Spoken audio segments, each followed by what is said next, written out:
L'objectif de ce webinaire, du coup, c'est de refaire un point sur le volet prestataire de formation, car c'est vrai que dans nos rencontres avec Sandra, quand on rencontre les organismes de formation, on constate qu'il y a un certain nombre de questions sur voilà, comment on le complète, dans quel sens on le complète, comment on peut gagner du temps aussi sur ce renseignement de dossier euh, qui peut paraître parfois en fait un peu complexe. Donc, on s'est dit que ça méritait vraiment un temps pour qu'on puisse vous aider et vous aiguiller un peu sur comment mieux remplir et gagner en efficacité en fait sur la complétude du dossier. Donc, l'objectif là, c'est qu'on rebalaye un petit peu tous les éléments, les éléments obligatoires, les éléments voilà, où on peut aussi gagner du temps. Voilà, avec quelques astuces.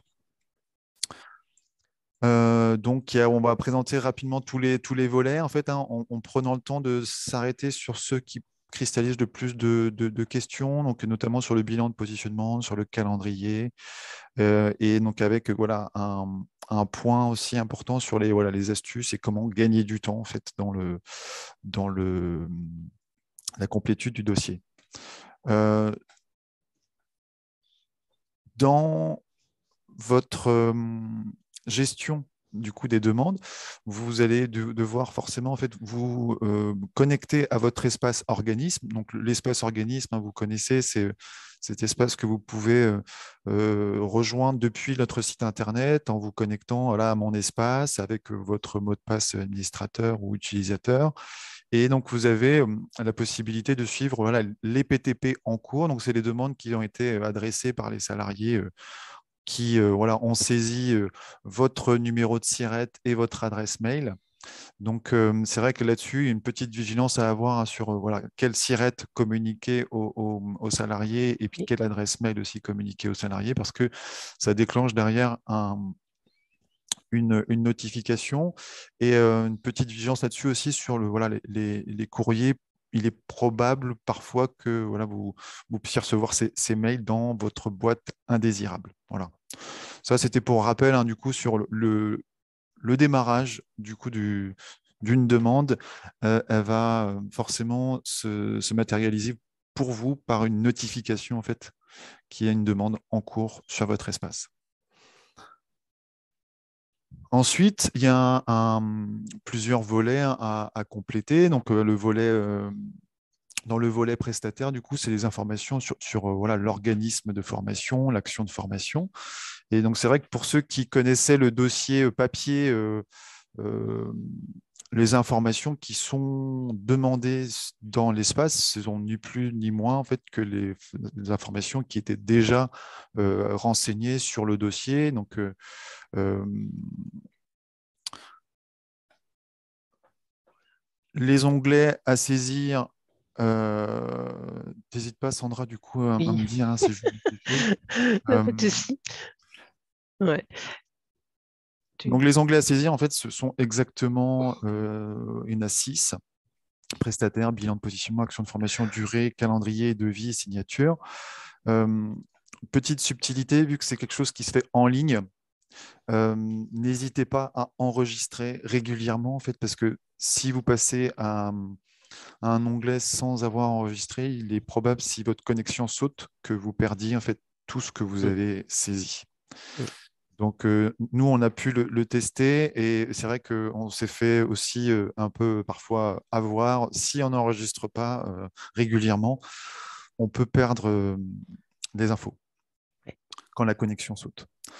Euh, donc, toutes les informations que vous allez pouvoir saisir dans l'onglet prestataire, il y a beaucoup de choses qui sont obligatoires. Mais il y a beaucoup de choses aussi qui sont reprises automatiquement depuis voilà, votre identification dans votre compte. Vous avez déjà voilà, le nom de l'organisme, vous avez déjà le numéro de SIRET, vous avez déjà l'adresse. Tous ces éléments-là en fait, sont déjà saisis. Donc il y a certaines données complémentaires à renseigner. Donc là, vous voyez, c'est les flèches rouges là, un petit peu qui sont à compléter. Donc là-dessus, il y a beaucoup de choses en fait qui peuvent vous paraître un peu de la répétition, mais pour nous, c'est assez important d'avoir identifié notamment en fait un contact, une personne en charge du Mm, dossier. mm. Parce que c'est vrai que parfois, quand on peut avoir un questionnement sur sur l'individualisation du parcours, par exemple, sur le volume horaire, sur le coût, ou sur une question voilà, plus technique. C'est vrai que c'est important pour nous d'avoir identifié un contact qui nous permette d'avoir rapidement des éclaircissements pour qu'il n'y ait pas de questionnement spécifique sur un dossier en commission et qu'il puisse être étudié de manière transparente. Donc après, je passe rapidement parce que c'est une information assez basique, hein. Donc il y a un certain nombre d'éléments obligatoire là importante sur le lieu de formation, sur le lieu de formation s'il est différent du siège de l'organisme. Donc si euh, l'adresse de facturation est différente de celle qui est renseignée, donc pour les organismes qui travaillent sur plusieurs établissements. Là aussi, voilà, bien préciser les choses, parce que c'est vrai que ça facilite la vie du dossier après prise en charge. Et pour vous aussi, ça facilite l'administration derrière, en fait. Voilà. Euh, alors là, c'est une petite subtilité. Alors, c'est lié aussi au développement de notre outil, hein, qui fait que voilà, le bilan de positionnement, c'est un onglet, hein, vous l'avez vu, qui s'est rajouté au bout de quelques mois. Et cet onglet, il s'est rajouté entre l'onglet prestataire et l'onglet action de formation. Mm. Mais il est plus, alors je ne vais pas dire qu'il est plus logique, mais il est plus judicieux de compléter l'onglet action de formation avant de D'accord. compléter l'onglet bilan de positionnement, car dans l'onglet action de formation, vous allez saisir un certain nombre d'éléments qui vont pouvoir être repris dans le bilan de positionnement, et donc ça vous évite de faire une double saisie. Voilà. Donc, l'onglet action de formation, rien de très compliqué. C'est l'intitulé du parcours de formation, le programme pédagogique de la formation. Donc ça, c'est un élément obligatoire. Et ensuite, le code CPF, c'est pas quelque chose d'obligatoire. La nature de la validation, c'est pas quelque chose d'obligatoire. Euh, Par contre, et ensuite, on vous demande euh, si la formation, la personne, elle est admise en formation. Donc ça, vous savez, hein, du coup, nous ne sommes en capacité de traiter que les dossiers pour lesquels il y a une admission validée, en fait. Voilà. Les personnes qui sont en cours d'admission, en attente, ne peuvent pas être traitées. Information qui est importante pour nous et qui est de plus en plus regardée en commission, c'est le taux de réussite à la certification et le taux de placement, le taux d'insertion, en fait. Alors, c'est vrai que c'est des éléments qui ne sont pas obligatoires en fait en saisie, mais c'est vrai que dans les critères, hein, du PTP, je vous rappelle, donc il y a la cohérence du projet, la pertinence du parcours de formation, il y a aussi les perspectives d'emploi. Donc, il y a toujours cette questionnement, ce triple questionnement là, du coup, hein, au regard des dossiers. Et le taux d'insertion, par exemple, il est important, mais le taux de réussite aussi à la certification, parce qu'on remarque parfois des taux de réussite variables en fait sur certains titres. Et c'est vrai que dans la plupart en fait des projets, l'accès à la certification quand même est une vraie questionnement du coup pour accéder derrière à l'insertion. j'ai juste une petite question passée, si le code CPF est obligatoire. Le code CPF n'est pas obligatoire. Ouais, d'accord. Le taux de réussite et l'autoplacement non plus. Mais on est On a mis intéressé. le petit code les flèches rouges, Ouais, c'est obligatoire. d'accord. Euh, Ce qui est obligatoire, par contre, c'est les dates de début, dates de fin, parce que ça a un impact derrière, du coup, nous, sur bien sûr l'autorisation d'absence, hein. Vous savez que du coup, les salariés qui doivent demander à leur employeur une autorisation d'absence sont tenus de leur donner voilà, un date de début, date de fin. Et, euh, et après, ce qui est confortable aussi pour eux, c'est d'avoir un calendrier en fait, précis avec notamment les périodes d'interruption. D'où aussi, on en parlera plus tard, du coup, nos exigences en fait, sur le calendrier. Après, important aussi pour nous, c'est de savoir le volume horaire moyen hebdomadaire, parce que vous savez que dans la prise en charge qui peut être attribuée, il y a un maintien du salaire. Et c'est vrai qu'en fonction du volume horaire hebdomadaire, notre prise en charge, elle peut être à 100% ou partielle, au prorata des heures effectuées. Donc, pour du temps supérieur à 30 heures, on est sur une prise en charge en général qui va être complète. En dessous, on va être sur un prorata. Donc, ça a un impact parfois pas neutre pour les salariés d'avoir une formation qui dure 25 heures parce que c'est un prorata. Et 25 sur un temps plein, ça fait, voilà, ça va être du 66-70% du coût du salaire. Donc, c'est pas neutre. Du coup, pour faciliter la continuité du parcours pour les salariés, c'est une vraie question. En fait. Le rythme continu-discontinu aussi, pour nous, c'est important parce que ça veut dire que le salarié est obligé de jongler entre voilà, son activité professionnelle et la formation. Et il est obligé de négocier avec son employeur aussi des temps d'absence en discontinu.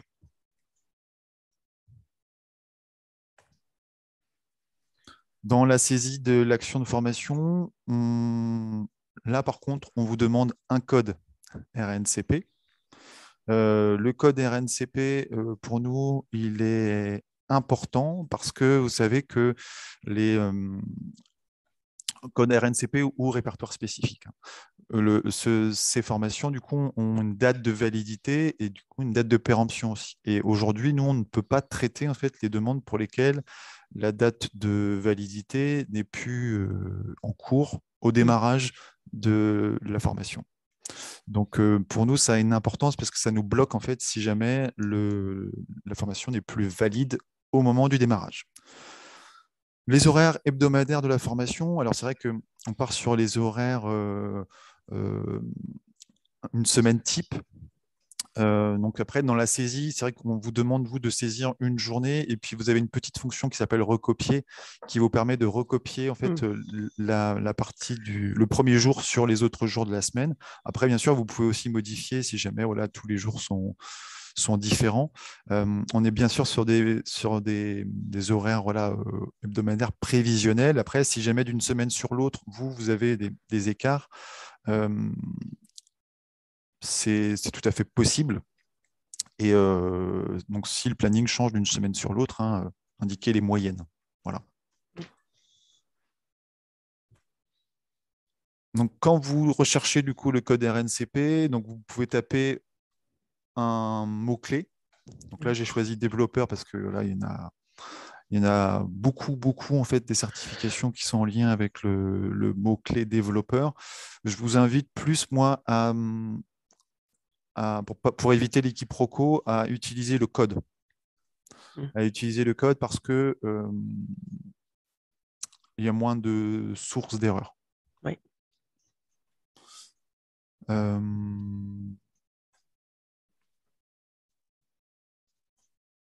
Donc après, bien sûr, vous pouvez aussi vérifier par rapport au code, du coup, si la date de fin d'enregistrement est valide, parce que donc là, notre base, nous, est accrochée à la base qui est enregistrée chez France Compétences, ce qui fait qu'on a les dates de fin d'enregistrement. Donc là, par rapport à la date de démarrage de formation, vous pouvez assez facilement identifier s'il va y avoir un sujet, un questionnement ou pas. En fait. Voilà. Je reprends Le la bilan main. de positionnement, je te laisse prendre le relais, Sandra. Oui. Tu me fais un petit geste pour que je change de diapo. D'accord, ça Merci. marche. Donc, le bilan du positionnement préalable. Donc là, tu vas pouvoir changer de diapo. Voilà. En fait, ça a donné lieu à une partie, on va dire, à part dans la plateforme sur le volet que vous avez à compléter, tout simplement parce que c'est une obligation réglementaire de préciser dans le dossier de demande de financement voilà, le positionnement et comment il s'est réalisé, et puis qu'est-ce qu'il a donné comme type de parcours. Donc, on est bien sur une obligation réglementaire et en fait, c'est un petit rappel là, et voilà, il identifie les acquis du salarié et propose un parcours de formation individualisé et adapté. Et ça fait partie des 3 critères sur lesquels notre commission paritaire statue quand elle étudie les demandes de financement. Alors, pour vous simplifier la vie, on vous a fait un petit schéma. J'espère que ça va vous la simplifier. C'est-à-dire que pour le bilan de positionnement, vous avez deux modes de saisie qui sont possibles. Soit vous faites la saisie complètement en ligne, hein, donc sur votre module, sur la plateforme, saisir les éléments obligatoires dans l'onglet, et puis voilà, toutes les parties qu'on va détailler ensuite. La partie ensuite argumentaire qui permet de contextualiser le parcours proposé, pourquoi il y a ce parcours-là, pourquoi il y a une réduction, pourquoi il n'y en a pas. Et puis, à la fin, on vous demande obligatoirement de joindre un document, soit le document réalisé dans votre organisme de formation, soit voilà, quelque chose que vous auriez travaillé en équipe. Ça peut être un support interne de type évaluation, test, compte rendu d'entretien. Donc ça, c'est une saisie en ligne. Sinon, vous avez un deuxième mode de saisie qui, lui, va comporter une partie où vous allez télécharger le fichier Excel qui vous est proposé, hein, qu'on va vous montrer dans une diapositive suivante, depuis cet onglet positionnement. Vous le complétez sur votre ordinateur voilà, en remplissant toute la partie voilà, positionnement et ensuite vous allez revenir le réexporter dans la plateforme. Hein, vous allez le déposer dans la partie joindre le positionnement.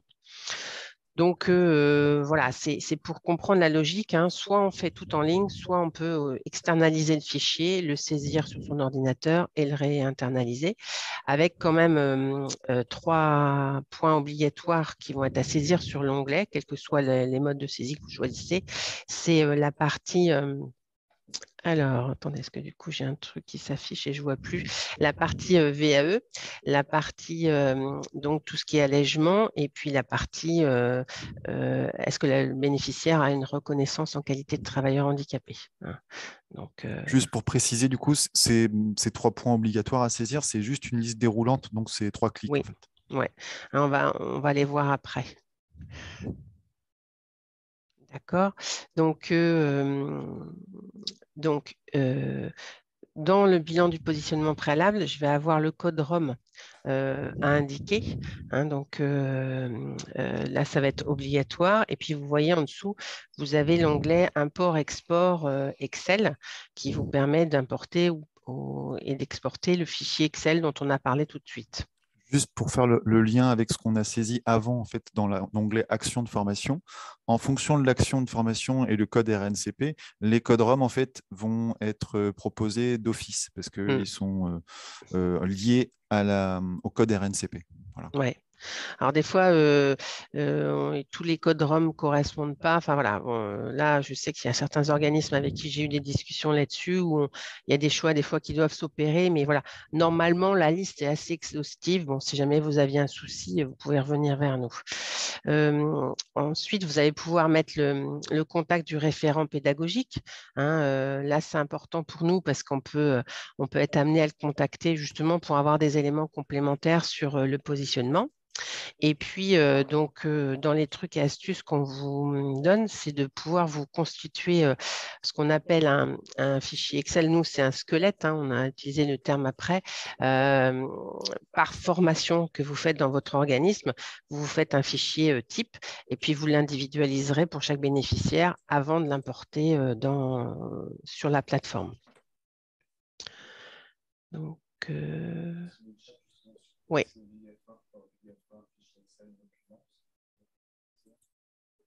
À ce niveau-là? Alors, il y a 2 questions sur le chat sur ce qui est obligatoire ou pas. Donc, sur cette partie-là, on a dit que la liste des codes ROM, ça s'incrémentait par rapport à l'action de formation déjà saisie. Et puis, le référent pédagogique, c'est important de l'indiquer. Maintenant, est-ce qu'il est obligatoire? Oui. Je crois, hein. Oui, oui. Ouais. Donc mais après, là, ça peut tout à fait être le même contact que dans le volet prestataire, en fait. oui, tout à fait. Hein. C'est vous, en fait, qui allez gérer aussi, je dirais, la façon dont qui est contacté chez vous en interne pour le dossier, qui le suit, qui est le contact du salarié. Enfin, c'est à chaque organisme aussi de gérer son organisation interne. Je ne vous apprends rien. Et du coup, l'important, nous, c'est qu'au niveau du référent pédagogique, on ait un contact qui puisse justement être mobilisé s'il y a des questions sur le bilan de positionnement. C'est vrai que voilà, 90% des dossiers, on n'a pas forcément de contact avec l'organisme de Mm. formation, mais c'est vrai que si nous, on regarde du dossier, quand on l'étudie, quand on l'instruit, on se dit, ça peut occasionner une interrogation de la part de la commission, plutôt que d'attendre la commission et un éventuel refus parce qu'il y a des zones un peu d'ombre ou voilà, des questions du jour sur le positionnement, on va plutôt anticiper, nous, essayer de vous appeler en amont pour voir. Donc là, en général, ce sera Sandra ou moi, en fait, Oui. Mm. on vous appelle, on vous demande, voilà, on comprend peut-être là, on a besoin de précision du coup sur un positionnement. Pourquoi là, sur telle offre, voilà, il y a tel parcours de proposer. Et puis, euh, l'idée, c'est justement d'éviter en fait l'équiproquo, quoi. Voilà. Mm. Donc, soyez pas surpris hein, si on vous contacte à ce niveau-là. C'est vraiment pour qu'on ait l'éclairage supplémentaire qui permette de lever les éventuelles questions lors de la commission. Donc dans l'onglet, quand on descend, hein, donc là, on va vous demander le dernier diplôme. Alors, il ne s'agit pas de recopier tout le CV, hein, parce que c'est vrai que ça peut paraître assez rébarbatif, cette partie-là. Donc, c'est plutôt de nous indiquer le dernier diplôme obtenu ou un éventuel diplôme en lien avec la certification qui est visée. Pareil pour les expériences professionnelles, c'est celle qui va être la dernière expérience qui va être significative éventuellement. Et puis, les qualités, aptitudes existantes et transférables par rapport au métier, ben, c'est celles que vous avez pu, vous ou les personnes qui ont fait le positionnement, identifier lors de l'entretien, les tests. Enfin, voilà, c'est ce qui peut être mis en avant pour dire, voilà, la personne, elle a ces qualités-là pour lui permettre de réussir le parcours de formation, par exemple. Alors. Donc, une fois qu'on a fait ces éléments-là, il y a une partie analyse du positionnement pédagogique. Donc là, en fait, l'idée, c'est de détailler les modules ou séquences de formation, enfin, en tout cas, qui peuvent être, je dirais, évalués. Et qu'est-ce que ça a donné comme résultat au niveau de l'évaluation auprès du salarié concerné. Donc, la modalité d'évaluation, voilà, entretien, test, mise en situation. Ça ressemble beaucoup à ce que vous faisiez auparavant, sauf que là, c'est mis de façon informatique. Et puis, là, ce qui est important aussi sur la droite, c'est quelle est la durée prévue dans le référentiel et qu'est-ce qu'on va proposer aux bénéficiaires. Donc, est-ce que du coup, il y a une soustraction entre les deux, qu'il y a une petite individualisation proposée? Et là, pour vous aider, vous pouvez vous appuyer sur le référentiel de compétences et le découpage de la formation pour justement mettre différentes lignes en fonction des blocs et éventuellement des CCP. Hein. Et vous pouvez vous constituer des fichiers, ce qu'on appelle référentiels. Enfin, simplement, c'est de repérer le référentiel de la formation que vous dispensez et d'avoir ce petit découpage-là déjà préparé. Comme ça, vous n'avez plus qu'à le recopier au niveau de l'analyse du positionnement pédagogique. Vous êtes juste précisé du coup que c'est vrai que dans la durée prévue dans le référentiel, on parle souvent de la durée prévue dans le référentiel. Parfois, il n'y a pas de durée prévue, donc c'est juste la durée, on va dire, normale chez vous, en fait, qui va être à renseigner, quoi. Voilà. Donc là, on vous a mis un extrait d'un référentiel. Voilà, là, c'est le développeur informatique, hein, où vous avez soit le référentiel d'activité, soit le référentiel de compétences. Alors après, le référentiel d'évaluation, mais vous pouvez éventuellement vous inspirer des deux premières, voire la troisième colonne pour justement découper, après faire votre découpage au niveau de l'analyse du positionnement. Donc, des choses que vous avez peut-être déjà fait.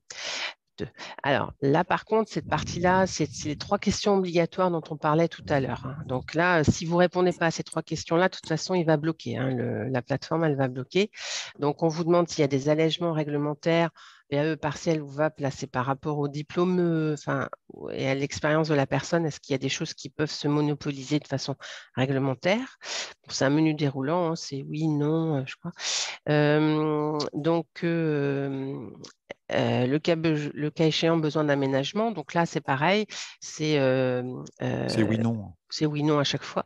Et le bénéficiaire a-t-il une reconnaissance en qualité de travailleur handicapé? Ben oui ou non. Là, c'est plus l'idée. L'équipe qui a développé cette partie-là, c'était pour l'idée de dire, voilà, dans le parcours et la préparation du parcours de formation de la personne, si elle a une reconnaissance travailleur handicapé, est-ce qu'elle a besoin d'une compensation de son handicap? Et vous, en tant qu'organisme de formation, vous pouvez à ce moment-là préparer ça avec le bénéficiaire et peut-être ensuite avoir besoin éventuellement de recourir au service de l'AGFIP s'il y a besoin de mettre en place une compensation du handicap, s'il doit être outillé ou pas. Voilà. Hein, donc, alors, que note-t-on si la demande de RQTH est en cours? Après, là, si elle est en cours et qu'on n'a pas encore le résultat, vous pouvez mettre non et la personne, elle va nous mettre. L'idée, c'est que la personne, elle peut nous mettre son récépissé de dépôt de dossier à la MDPH, par exemple, en disant ma demande est en cours. Et puis après, on pourra changer éventuellement si elle a la réponse en cours de route. Mais c'est vrai que si la demande, souvent, elle prend peut-être, je crois, 4 à 6 mois éventuellement pour être étudiée. Donc là, pour l'instant, si c'est en cours, elle ne l'a pas. Et elle l'aura, elle nous préviendra quand elle l'aura. Alors, donc, dans les modalités pédagogiques, cette partie-là, elle est importante. Et souvent, on voit que des fois, il y a des confusions. Classiquement, voilà, il y a le découpage. Combien d'heures la durée prévue en présentiel? Quelle est la durée en FOAD synchrone ou asynchrone? Et la durée en AFEST. Et il y a la partie aussi travail personnel. Donc, qui est précisé, le travail personnel qui sera non pris en charge par Transition Pro. Donc, évidemment, les informations là qui vont être indiquées par vous, elles doivent être identiques sur le calendrier, sur le devis et dans l'onglet durée et modalité. C'est souvent une raison de coince, Le où ça blocage. coince, de blocage, ouais. J'allais dire coinçage, mais c'est blocage. Donc, voilà, là, c'est important que vous ayez cette idée-là, c'est-à-dire de bien mettre les bons volumes horaires. Et puis, en dessous, on vous a mis, concernant la partie argumentaire. Donc, cette partie-là, elle est très importante. C'est pour ça qu'elle est en rouge, avec la flèche rouge, de mettre quelques lignes qui expliquent le résultat du positionnement réalisé et le pourquoi du parcours proposé. Un exemple tout simple, la personne qui veut faire une formation pour laquelle elle a déjà eu peut-être une expérience, en tout cas dans l'intitulé de son poste similaire il y a quelques années, est-ce que l'expérience qu'elle a eue il y a quelques années ou l'année dernière peut justifier ou pas, ou peut donner lieu à une réduction de parcours et si vous mettez rien, si vous n'expliquez pas, c'est là qu'on va se poser des questions, qu'on va vous appeler. Par contre, s'il y a quelques lignes qui disent, voilà, madame ou monsieur a fait ça il y a quelques années, et puis voilà, aujourd'hui, le métier a évolué, je dis n'importe quoi, hein, le métier a évolué, mais les compétences demandées aujourd'hui ne sont pas les mêmes que celles qu'elle a développées il y a quelques années en travaillant, voilà, il n'y a pas de réduction de parcours. Et en fait, c'est quelques lignes toutes simples qui vont nous rassurer sur le fait qu'on est bien là sur du sur-mesure et pas un plaquage d'un programme tout fait, même sur quelqu'un qui a déjà exercé le métier, par exemple. Donc, et puis en bas là, de l'écran, on vous demande de joindre le bilan du positionnement préalable. Donc ça, c'est obligatoire, c'est bloquant. Et on l'a vu tout à l'heure, soit vous avez un document interne que vous avez déjà travaillé en équipe sur ce bilan-là, soit il y a des personnes aussi qui vont joindre aussi la partie Excel, le fichier Excel que tu montrais tout de suite, Karim. C'est ça. Ouais. Et si jamais donc, vous saisissez le fichier Excel, il y aura quand même ces 3 points-là, du coup, obligatoires à compléter. Enfin, juste à cliquer, en fait. Voilà. Ouais.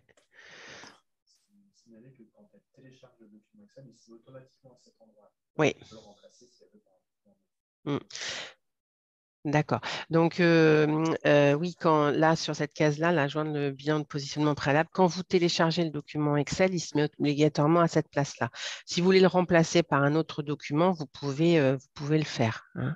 Il n'y a pas de souci puisque c'est possible. Donc, le voilà. Ouais. Si vous le téléchargez, du coup, c'est exactement la même chose, sauf que c'est en fichier Excel. Et nous allons joindre un formulaire type sur notre site internet, à la page organisme de formation. En fait, sur la page d'accueil, du coup, si vous descendez un tout petit peu sur notre page internet, il y a une entrée organisme de formation avec en bas de page plusieurs fichiers possibles à télécharger. Et donc, nous allons joindre justement un formulaire vierge pour peut-être que vous puissiez vous essayer d'anticiper un petit peu, comme l'expliquait Sandra tout à l'heure, sur, voilà, sur des maquettes formation, un petit peu peut-être préformater certains fichiers pour vous faire faciliter la saisie derrière, si vous choisissez ce mode de saisie-là. Sur la partie durée et modalité, la saisie, là, pour nous, est importante parce qu'elle va avoir un impact sur la prise en charge et aussi elle peut avoir un impact pour pour le salarié, notamment en fait, s'il y a des heures euh, plafonnées, s'il y a des heures de donc, des heures plafonnées sur le stage et des heures aussi à distance, parce que quand il y a des demandes de frais de mobilité, etc., ça a un impact aussi pour le salarié. Donc c'est vrai que là, on parle toujours du référentiel et c'est vrai que dans beaucoup voilà, de formations, il y a parfois un questionnement sur c'est quoi le référentiel, parce qu'il n'y en a pas, il n'y a pas de durée obligatoire, il n'y a pas de... Donc là, on est d'accord que nous, ce qu'on entend par référentiel, c'est la durée habituelle qui est proposée dans votre organisme. Et après positionnement, on est vraiment sur la durée, voilà, s'il y a individualisation, s'il y a adaptation, s'il y a réduction de parcours, en fait. Petite subtilité hein, sur les heures asynchrones et sur les heures, enfin sur la FOAD, c'est que aujourd'hui, voilà, pour des formations qui seraient 100% à FOAD, par exemple, on demande du coup on demande des éléments supplémentaires. Alors ce sera dans la partie calendrier, mais on demande des éléments supplémentaires un peu pour demander aux organismes qu'est-ce qu'ils mettent en place avec les salariés en formation à distance pour vérifier, du coup, évaluer en cours de formation, accompagner sur les aspects techniques, accompagner un peu sur les aspects aussi un peu apprentissage. Parce que la formation à distance, aujourd'hui, ça pose un certain nombre de questions, nous, sur la capacité des salariés à suivre et d'aller jusqu'au bout du parcours aussi, jusqu'à la certification. Ensuite, alors le calendrier, c'est un des points un peu complexes en termes de saisie. Alors c'est vrai que nous, on s'est aussi un petit peu confronté à la saisie et on a remarqué qu'il y avait vraiment voilà, parfois des difficultés hein, sur la saisie. Donc il y a, comme pour le positionnement, deux modes de saisie possibles. Donc avec une saisie en ligne qui peut être fastidieuse un petit peu parce que donc là, ça demande de saisir chaque jour sur tous les mois, pendant tous les mois de la formation. Donc c'est vrai que s'il y a 6-7 mois de formation, ça peut être assez fastidieux de saisir le volume horaire quotidien. Après, l'intérêt, c'est que voilà, le calcul, il se fait automatiquement et puis du coup, rapidement, vous pouvez retomber un peu sur vos pieds par rapport à ce que vous avez pu saisir dans la durée et dans les modalités. Et la saisie, par contre, sur fichier Excel, nous semble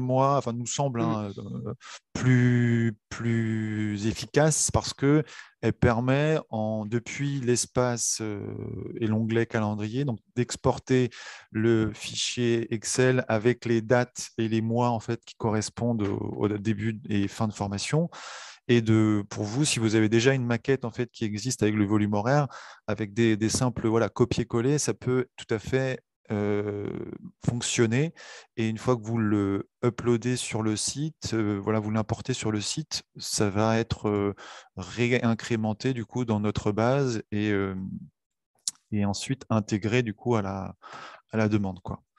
Donc dans le calendrier, hein, donc ça se présente comme ça. Hein, on vous demande du coup dès le début, avant même de saisir des heures, en fait, si jamais voilà, il y a une durée minimum pour le stage en entreprise qui a été prévue par le certificateur.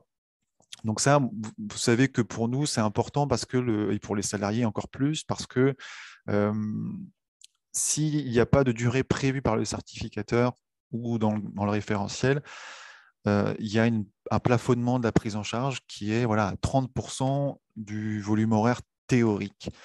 Mais c'est vrai que dans beaucoup de maquettes de formation, on se rend compte, nous, que les personnes, quand elles découvrent ça au moment du dépôt de leur dossier, parce que nous, on prend systématiquement contact avec les personnes pour les avertir quand il y a un plafonnement et qui, en plus, peut parfois remettre en cause un peu leur demande et puis questionner toujours sur la continuité de leur projet. Euh, on les avertit, mais voilà, souvent il y a une difficulté de compréhension. Donc, je vous invite du coup là-dessus à être assez vigilant parce que c'est vrai que parfois les personnes peuvent s'arranger aussi pour contourner un peu quand il y a une durée minimum, par exemple plafonnée, de s'arranger en compensant avec des congés payés, avec du congé sans solde, avec un employeur du coup qui autorise parfois à revenir aussi sur le temps de travail euh, pour éviter qu'il y ait du trop de sans solde. Donc voilà, il y a toujours possibilité en fait d'anticiper quand c'est en amont. Une fois que le dossier est déposé, c'est toujours un peu plus complexe en fait pour les salariés parce on se rapproche de l'entrée de formation. Et là, si vous constatez, vous, au dépôt du dossier, qu'il va y avoir un sujet en fait par rapport à la durée par rapport au plafonnement, faut pas que vous hésitiez à venir vers moi ou Sandra, parce que c'est vrai que je pense qu'au cas par cas, on peut d'essayer de trouver des solutions à proposer aux salariés, en fait. Voilà. Dans tous les cas, en fait, on vous demande de joindre un document et ça, c'est un élément bloquant et je sais qu'il peut poser question pour beaucoup d'organismes parce que voilà, il n'y a pas de référentiel, il n'y a pas de durée obligatoire. Donc là, ce qu'on vous propose un peu, parce que c'est bloquant, c'est si jamais voilà, vous n'avez aucun document spécifique à joindre, c'est peut-être voilà, d'imprimer la fiche RNCP tout simplement, du coup, parce que comme ça, vous contournez un peu le document obligatoire. Donc là, c'est ce qu'on a mis en truc et astuce. Là, s'il n'existe pas de référentiel, joindre la fiche RNCP. Dans la saisie de l'onglet calendrier, donc ce que je vous disais tout à l'heure, donc là, c'est la saisie en ligne. Donc là, je vous dis, c'est vraiment du case par case et puis colonne par colonne. Donc ça peut être assez fastidieux. Donc, nous, on vous invite plutôt à utiliser la fonction export et import avec la possibilité de saisir, voilà, sous ce format-là, en fait, avec un fichier Excel. Donc, ça demande peut-être au préalable, vous, d'avoir, en fonction des maquettes formation, d'avoir peut-être découpé comme ça un peu les heures en centre, les heures en stage, FOAD synchrone, asynchrone, les heures examen, pour que le jour où vous avez un dossier à compléter, vous n'ayez plus qu'à faire du copier-coller, en fait. Après, l'intérêt aussi du format Excel, c'est que vous pouvez, voilà, en bas de ligne, là, rajouter deux, trois cellules, en fait, là, des sommes, etc., pour vérifier que c'est bien conforme aux heures saisies, du coup, dans l'onglet durée et modalité. Et être sûr que vous retomberez sur vos pattes et qu'il n'y a pas. Parce que parfois, il y a des jours fériés, des ponts, des choses comme ça qui peuvent occasionner des décalages et on ne se retrouve pas en fait avec le même volume horaire indiqué sur le départ à cause d'un pont, à cause d'un jour férié. En fait. Et c'est vrai que pour nous, c'est important malgré tout en fait d'avoir quelque chose d'assez précis en fait en termes de volume horaire parce que vous savez nous que le maintien du salaire en fait il se fait voilà en, en fonction du volume horaire, parce que voilà, on est sur un volume horaire hebdomadaire moyen, et aussi en fonction du date de début, date de fin. Donc c'est vrai que voilà, parfois à un ou deux jours près, un jour férié, des interruptions de formation qui ne sont pas identifiées au départ pour nous, ben, ça va créer des décalages de prise en charge. Et dans ces cas-là, les salariés, s'ils n'ont pas anticipé, c'est toujours un peu complexe. Donc, si Une petite vous uploadez après ce fichier Excel, bien sûr, n'oubliez pas d'enlever en fait ces lignes de somme ou taux de totaux en fait là, parce que sinon ça va faire ça va pas fonctionner. Il y a une petite question sur le FOAD synchrone et FOAD asynchrone. FOAD synchrone, donc là on est sur du classe virtuelle. Classe virtuelle, donc c'est voilà, formation à distance en en visio, en fait, quoi, voilà, avec le comme formateur. aujourd'hui, en fait, voilà, mais sur une journée, par exemple, voilà, ce serait de la FOAD synchrone. FOAD asynchrone, là, c'est plutôt, du coup, euh, à un temps, du coup, qui n'est pas en direct, c'est-à-dire que voilà, les personnes peuvent très bien se connecter à 23 heures le soir et faire 6 heures, 3 heures, et puis se reconnecter plus tard.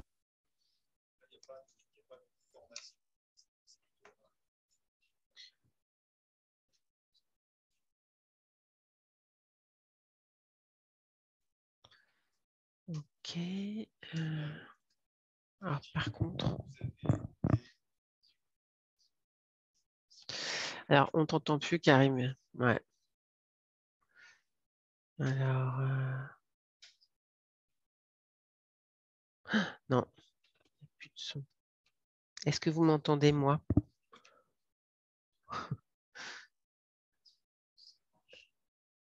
Alors, moi, Sandra, on m'entend apparemment. Attendez, Ah, ça y est. j'ai appuyé sur un bouton sans faire attention. Euh, Petite frayeur technique. Euh, les jalons. Les jalons, donc c'est une nouvelle fonctionnalité qui est apparue là, en fin d'année 2021. Et c'est vrai qu'aujourd'hui, nous, on n'a pas choisi en fait, de saisir comme nos homologues dans d'autres régions, voilà, un certain nombre de natures de jalons. Alors, vous voyez, du coup, dans d'autres régions, il existe voilà, un certain nombre d'éléments bilan de période, grille de compte rendu, mise en situation, évaluation, QCM, etc. Mm. Donc nous, là, on vous laisse plutôt la main libre. Par contre, c'est vrai que nous, on est en attente du coup d'éléments d'information, à savoir quand il y a une formation qui est à distance et qui est assez récurrente, qui est des points prévus pour que voilà, il puisse y avoir un, un temps de réflexivité un petit peu sur un parcours qui a été suivi pendant toute une semaine, par exemple. Une évaluation en cours de formation qui puisse permettre aux salariés de se rendre compte voilà, des acquis et puis des points de progression. Parce que c'est vrai que la formation à distance, c'est un outil hyper intéressant, mais parfois ça occasionne voilà, des inquiétudes, des questionnements en fait, de la part des salariés. Et c'est vrai que ça nous intéresse de savoir qu'est-ce qui est mis en place en fait en amont pour vérifier en fait voilà le bon déroulé, la bonne progression en fait des salariés. Donc on vous demande également de joindre, donc ça fait un peu le parallèle là, avec les jalons, un document qui est relatif justement aux actions de formation à distance, donc sur tout ce qui est assistance pédagogique et technique. Mm. Et il est obligatoire, lui, hein. Mm. Et ce document-là est obligatoire. Mm. Alors, le devis. Donc le devis, donc là on est sur les montants en fait, hein. Donc là ça doit être renseigné avec précision, hein, et il doit être obligatoirement accompagné d'un devis sur papier en tête approuvé par le demandeur, c'est-à-dire signé par celui-ci. Donc en fait on vous demande le coût pédagogique total de la formation, le nombre d'heures, uniquement les heures de formation théorique, puisque c'est celles-ci qui vont être considéré au niveau du coût pédagogique. Et puis, et il faut à ce moment-là aussi télécharger obligatoirement le devis, hein, que vous allez donc télécharger sur cet onglet-là. Alors, si cofinancement nom du cofinanceur, ça peut être l'employeur, un OPCO. Là, ce n'est pas une information obligatoire, hein. Donc, c'est vrai que le devis va être important pour nous parce que on calcule un taux horaire, hein, de formation qui va être en fonction aussi, bah, du volume horaire théorique. Donc, si vous avez un taux horaire de formation, en fait, voilà, nous, on prend le montant global du coût pédagogique, on va diviser par le nombre d'heures, ça nous donne un taux horaire, enfin, la plateforme calcule un taux horaire, et c'est ce taux horaire-là qu'on va multiplier par le nombre d'heures théoriques pour arriver au final à vous payer toute la facture. Donc, c'est pour ça qu'il faut être vigilant par rapport au devis, hein, le fait qu'il soit correct dès le départ, si possible. Donc, Petite subtilité là-dessus, c'est vrai que parfois ça peut occasionner des petits écarts. Euh, Si vous appliquez, vous, un taux horaire, il ne faut pas l'appliquer sur les horaires examen, par exemple. Parce que du coup, nous, on va l'appliquer que sur les horaires théoriques. Donc, si vous avez voilà, 2-3 jours, enfin voilà, 10 heures, 15 heures, 20 heures d'examen, ne pas les inclure en fait. Et donc, à ce moment-là, il faut corriger du coup votre taux horaire, quoi. Voilà. Pour que vous ne soyez pas du coup pénalisé à l'issue. En fait. Voilà. Oui, petite précision, chez nous, la signature du bénéficiaire n'est pas obligatoire sur le devis, hein. Il y a des différentes transitions pro ont différentes pratiques, hein. Voilà. Et alors justement, une fois que vous êtes arrivé à tout ça, vous allez faire la signature électronique de votre dossier. Alors, l'idée, c'est de cocher toutes les petites cases là, en certifiant que vous avez pris connaissance de l'intégralité des conditions générales d'intervention. On vous invite à les lire, hein, quand même. Les critères, respecter les critères définis du Code du travail. Enfin voilà, toutes ces petites cases qui vont être importantes à cocher. Et puis, la case après importante avec un gros suspense, c'est vérifier le dossier avant validation. Donc là, une fois que vous cliquez sur cette case-là, là, qui est en verte, soit vous avez tout un panneau de rouge avec plein de choses à revoir, et là, bon, faut reprendre, soit tout est OK, et puis peut être validé. Mais c'est vrai que les corrections là qu'il peut y avoir peuvent toucher tous les onglets qu'on a passés ensemble auparavant. Et c'est vrai que les trucs et astuces qu'on vous a donnés, c'est aussi nous l'expérience qu'on a fait sur un bac à sable théorique là, sur un des dossiers théoriques là, enfin fictifs. Et on a vu en fait toutes les problématiques qui se présentaient. Donc voilà, l'idée c'est ça, c'est que vous allez vérifier votre dossier avant validation et on vous souhaite que vous n'ayez pas beaucoup de cases rouges à corriger. Voilà. Donc, Après, sur des difficultés en fait principales, c'est justement cette partie-là en fait, parce que une fois qu'on vérifie le dossier, qu'on se dit bon ça y est tout est complet, je le finalise, et en fait on se rend compte qu'il y a 15 éléments obligatoires qui n'ont pas été saisis, et puis une durée qui n'est pas conforme, etc. Donc c'est là en fait où en plus je trouve que, enfin, en l'ayant un peu expérimenté, euh, on peut un peu s'agacer. En fait. Donc, c'est vrai que tous les éléments en fait, où il y a correspondance sur les durées, sur les dates, sur les modalités, partage temps d'entreprise, temps asynchrone, temps synchrone, temps théorique, euh, tous ces éléments-là, en fait, où il faut être un peu rigoureux à la saisie, permettent de gagner du temps derrière parce que la signature, elle se fait automatiquement, il y a plus d'erreur.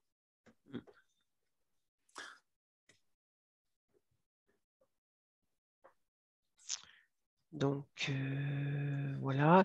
Et puis là, du coup, vous avez en fait un PDF récapitulatif de toute votre saisie qui va être édité, que vous pouvez conserver d'ailleurs, hein, et que nous, on aura dans ce qu'on appelle la GED, la gestion électronique des documents du dossier, hein. Donc, Et c'est exactement le même dossier qui existait auparavant. En fait. c'est la copie du dossier papier. Si jamais il y avait une erreur, chose comme ça, parce qu'une fois qu'on a validé, bon voilà, ou des changements, vous ne pouvez plus intervenir sur le volet que vous avez validé. Donc, quand il y a des changements qui doivent intervenir, vous devez les communiquer au bénéficiaire qui, lui, peut nous déposer un document complémentaire, genre un nouveau calendrier, un nouveau devis, parce qu'il y a un changement de réglementation ou, voilà, ou de tarification qui intervient. Et du coup, c'est lui qui va nous déposer ce document complémentaire-là sur son espace et on viendra le traiter soit avant la commission, hein, pour réajuster le dossier, soit après la commission. S'il a été accepté, on fera une petite révision du dossier en fonction des ajustements ou des changements à faire, hein. Donc, pas de panique, une fois qu'il est validé, vous pouvez toujours quand même nous communiquer par le biais du bénéficiaire des changements qui interviendraient sur l'offre de formation, le parcours proposé. Après, ce qui est important, c'est que bien sûr, nous, on peut aussi être destinataire des éléments, en fait, hein, vous avez nos coordonnées, mais c'est vrai que s'il y a un changement, par exemple, de calendrier, il est aussi important d'informer le bénéficiaire parce que ça impacte forcément en fait, son employeur. Donc voilà, il y a une autorisation Nation d'absence d'absence. à modifier, etc. Et c'est vrai que ça met souvent les employeurs et les salariés dans des situations un peu, je ne vais pas dire complexes, mais du coup, voilà, d'être réactifs. Donc, plus vite ils ont l'information, plus vite c'est facile de corriger le tir, quoi. Mm. On a parlé d'un certain nombre de trucs et astuces, en fait, depuis le début. Oui, Alors, on a essayé de les lister. Euh, les premiers éléments, en fait, vraiment, premier tuyau, c'est vraiment de réunir un peu les éléments obligatoires avant de commencer la saisie du dossier. Donc, c'est vrai que quand on a un calendrier, quand on a le positionnement qui est déjà un peu réalisé, etc., il est plus facile, en fait, de compléter le dossier parce que on va pouvoir le faire en une seule fois. Vous connaissez aussi après voilà, les lois un peu de la gestion du temps. C'est vrai que quand on a tous les éléments et qu'on peut quasiment tout faire d'un coup, en fait, je pense qu'on gagne du temps aussi par rapport à la saisie plutôt que de le saisir en plusieurs fois. Donc l'enregistrement régulier qui permet également de ne pas perdre en fait ce qu'on a saisi, parce que c'est vrai que quand c'est sur Internet et qu'on a une connexion qui n'est pas stable, ben, on peut ouais, rapidement perdre des données. ouais. Sachant qu'en plus, notre plateforme, elle est nationale et qu'il est parfois possible qu'il y ait des développements en cours, qu'il y ait des choses Des lenteurs aussi, ouais. voilà, qui fassent que la circulation, enfin, la navigation est un peu saccadée.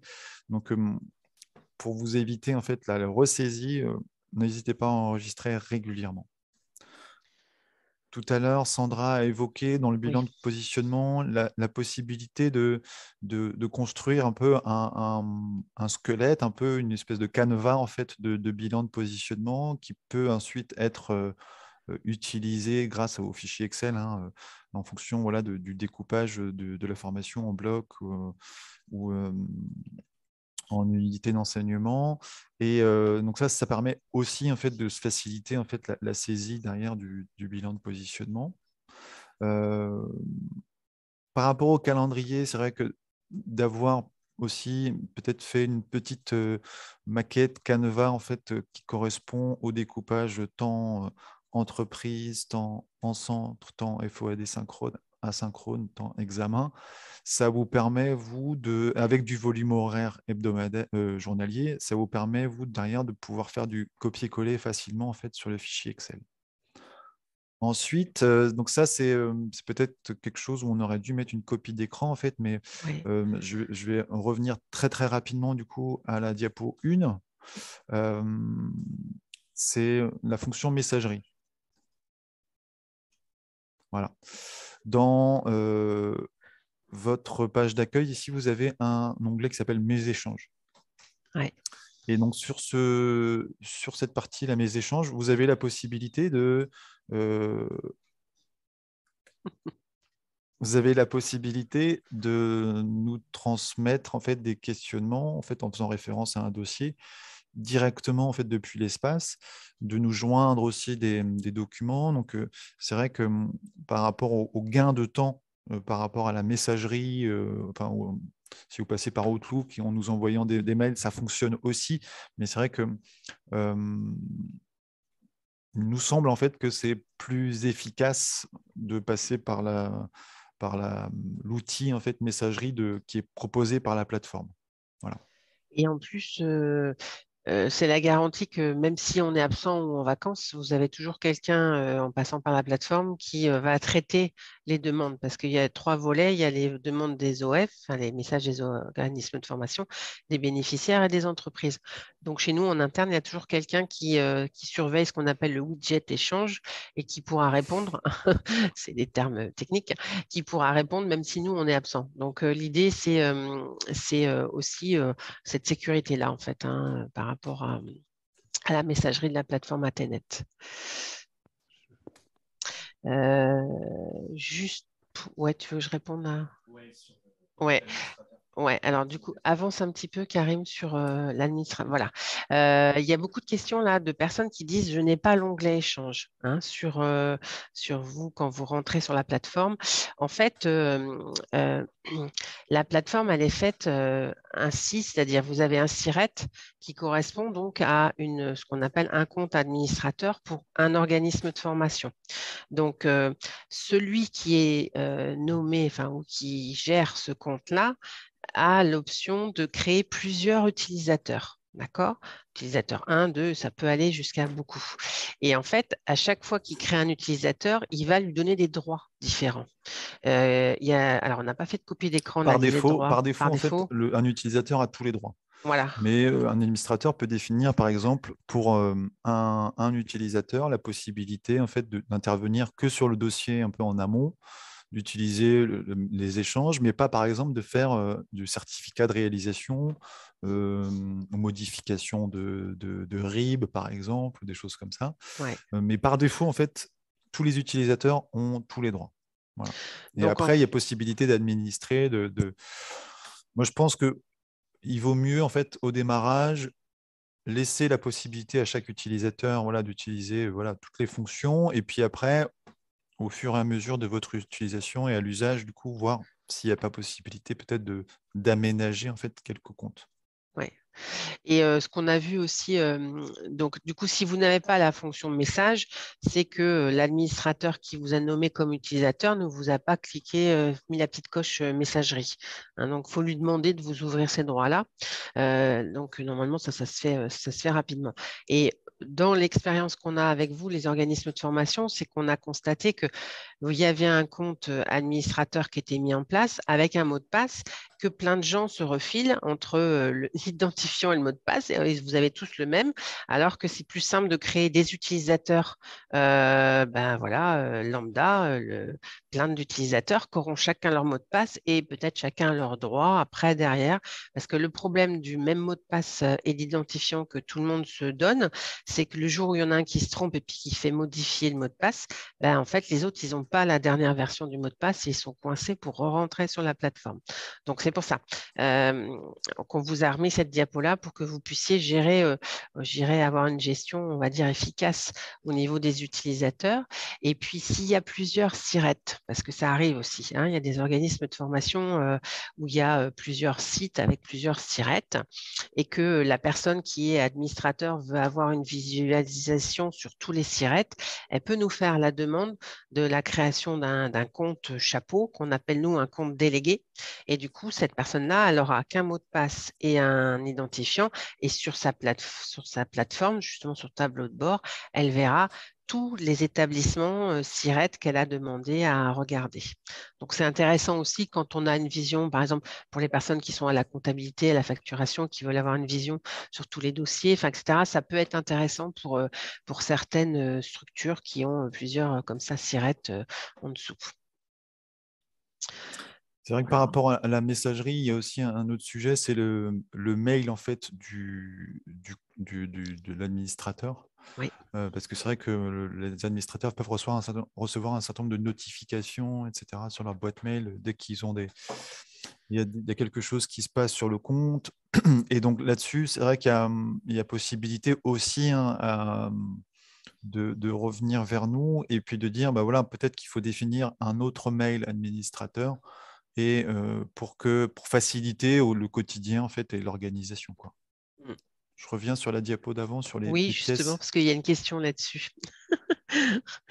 Alors, donc les pièces à réunir donc pour compléter le dossier, on vous les a remises là de façon, on va dire, un petit peu aléatoire.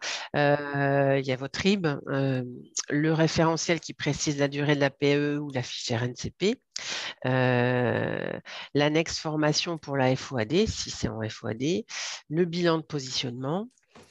Le bilan de positionnement, c'est vrai que du coup, si nous, la trame qui est proposée là, sur le site, c'est un modèle. Si jamais vous n'avez pas de modèle, si vous Oui, n'avez pas de support interne. Donc voilà. après, un support interne qui a été, voilà, réalisé par l'organisme, du coup, nous convient également en fait. Mm. Donc c'est là où vous avez la possibilité de le joindre en pièce jointe, quoi. Mm. Le courrier d'admission.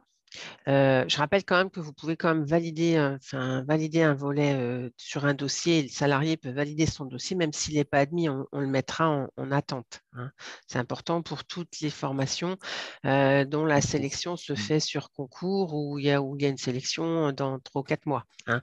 Voilà, l'idée, c'est de pouvoir anticiper et ça, c'est important. Le programme de formation, le devis et le calendrier de la formation. Voilà, que vous dire de plus?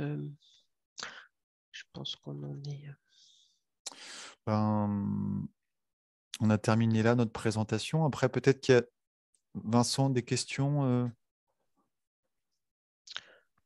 J'ai essayé de répondre. Alors, bonjour à tous de vive voix. J'ai essayé de répondre à un maximum de questions. Alors, il y a eu beaucoup de questions qui tournaient autour de l'examen, qui n'étaient pas inclus dans nos prises en charge et Alors, en ce qui fait, pouvait poser c'est vrai souci. que dans l'examen, aujourd'hui, le congé examen, il n'existe plus, en fait. C'est-à-dire que il est intégré au PTP à partir du moment où le parcours, en fait, il y a une continuité du parcours. Voilà, l'examen, le lundi, mardi, cours ou stage, et puis le mercredi, jeudi, examen, quoi, par exemple. Donc là, ça fonctionne pour nous à partir du moment où il est collé au. Et ce qui est important pour nous, par contre, que l'examen, il soit bien euh, précisé en fait sur le calendrier, parce qu'il y a un certain nombre de demandes, alors pas beaucoup, mais pour lesquelles aujourd'hui on a un vrai questionnement en fait par rapport à l'accès à la certification, parce que des organismes qui ne sont pas certificateurs et qui sous-traitent la certification avec d'autres, et pour lesquels il n'y a pas de date d'examen en fait à la date de dépôt du dossier, pour nous ça pose beaucoup de questions en fait. Donc, et aujourd'hui, quand je dis qu'on se pose beaucoup de questions, ça veut dire que la commission elle se pose aussi beaucoup de questions sur voilà, est-ce que la personne va avoir accès à la certification, et ça va un peu à l'encontre de ce qu'on imagine, nous, comme un parcours sécurisé pour le salarié, quoi. Voilà. Euh, D'autres petites questions, si on se prend 5 minutes Oui. pour déborder. Mm. Donc, si une formation comporte 4 diplômes inscrits au RNCP, comment choisir lequel indiqué au financement PTP? Alors, attention, dans le cadre du PTP, Transition Pro ne peut prendre qu'une seule certification inscrite au RNCP. Donc, en aucun cas, nous ne pouvons prendre en charge une formation qui permette de délivrer 4 diplômes. Donc ça, c'est important à noter. Ensuite, si nous faisons des parcours réduits, Après, est-ce par que... rapport aux 4 Pardon. diplômes, du coup, c'est vrai que, notamment, par exemple, dans le transport, en fait, c'est souvent une question qui revient. Voilà, comment on fait pour avoir le permis C, le permis EC, la FIMO, tout ça un peu en même temps, parce que ça permet d'accéder à l'emploi plus facilement. Après, il existe les titres pro qui permettent quand même de valider, voilà, un permis C plus une FIMO, donc qui facilite quand même le parcours. Et aujourd'hui, nous, c'est vrai qu'on est en train de construire avec, voilà, on est en train de construire des partenariats pour que justement il y ait une articulation de financement qui puisse se faire entre un PTP et puis derrière un financement employeur pour accéder au permis tout véhicule. Et donc après, on ne manquera pas de revenir vers les organismes de formation du transport très rapidement en fait, pour les tenir informés en fait, sur ces avancées-là qui se font avec l'Opcomobilité, mais ça fera peut-être l'objet d'une communication un peu spécifique vers les établissements concernés. En fait. Et peut-être pour finir, une dernière question qui est quand même assez importante étant donné nos publics. C'est si nous faisons des parcours réduits, l'apprenant retourne-t-il en entreprise entre chaque module Mm. de sa formation? C'est vrai que nous, on a un Oui. public qui est salarié, qui a demandé une autorisation d'absence à son employeur. L'employeur a souvent recruté quelqu'un, Mm. d'où l'importance pour nous d'avoir un calendrier au maximum consolidé au moment de la constitution du dossier, parce que l'employeur doit remplacer son salarié qui s'absente pour la formation. Et effectivement, s'il y a des fermetures, des vacances, des fermetures de l'organisme de formation, des vacances ou des interruptions de formation, le salarié s'arrange avec son employeur, soit il retourne dans son entreprise, soit il pose des congés payés ou des congés sans solde. Après, ce qui est important aussi, c'est que, parce que parfois on a le cas, c'est que nous, on peut prendre en charge que du temps de formation, du temps, donc formation théorique, du temps en stage, formation à distance, mais pas du temps de travail personnel. Parce que c'est vrai que dans certaines formations, parfois, il y a du temps de travail personnel important. Je pense aux formations universitaires notamment, où il peut y avoir rapidement en fait, des travaux de groupe, du travail sur un mémoire, du travail sur un travail personnel important. Et donc là, nous, ce volume horaire-là, en fait, qui ne fait pas partie du calendrier de formation, bah, il ne fait pas l'objet d'une prise en charge et il ne peut pas y avoir une autorisation, voilà, enfin une prise en charge du coup sur du temps de travail personnel. Par contre, ça demande une vraie anticipation du coup de la part des salariés sur savoir comment ils s'organisent pour, pareil, pour la préparation examen. Il n'y a pas de temps d'absence financé pour le temps de préparation examen. Il y a juste une question là sur les dates de stage qui ne sont pas connues lors de la constitution du dossier. En fait, l'important, c'est de nous préciser dans le calendrier, voilà, on va dire les cours théoriques et les temps de stage. Après, si le temps de stage, au lieu d'avoir, s'il était prévu en octobre et qu'il a lieu en novembre, de toute façon, c'est sur le certificat de réalisation mensuel que vous allez indiquer. C'est-à-dire que les cours qui auraient dû avoir lieu en novembre et qui auraient lieu en octobre à la place du stage qui était prévu au démarrage, c'est pas très gênant. L'important, c'est qu'on retrouve le volume d'heures de cours qui correspondent et sur le certificat mensuel, le volume de stage en entreprise avec la convention de stage que vous mettrez au mois de novembre alors que c'était prévu en octobre. Ça, c'est pas gênant. L'important, c'est que les volumes soient respectés, qu'ils aient lieu le mois 1 ou le mois 2, c'est pas très grave du moment que tout soit bien clair sur le certificat de réalisation. Voilà. Je sais Donc, pas ce webinaire, il est enregistré. Il sera disponible, je vous dis très rapidement, dès la semaine prochaine sur notre chaîne YouTube. On va également joindre le support PowerPoint. On va essayer de le mettre sur notre site internet à la page organisme de formation pour que vous puissiez le consulter. Bien sûr, du coup, Sandra et moi, on est toujours disponibles, enfin toujours. On se rend le maximum au maximum disponible. Voilà, on est joignable au 02 99 29 72 53. Donc ça, c'est la ligne directe du coup de Transition Pro. Et vous avez nos mails. Oui. Il nous reste à vous dire merci de votre présence. Vous étiez nombreux. On était très content de pouvoir vous apporter ce point d'éclairage. Et si jamais, voilà, bien sûr, vous avez des éléments un peu spécifiques, des questions un peu précises par rapport à certains dossiers, n'hésitez pas à revenir vers nous. On est là pour vous aider et puis vous permettre d'être efficace du coup dans cette gestion des demandes des salariés. Voilà. Bonne journée. Oui, bonne journée, bon À bientôt. week-end. À bientôt.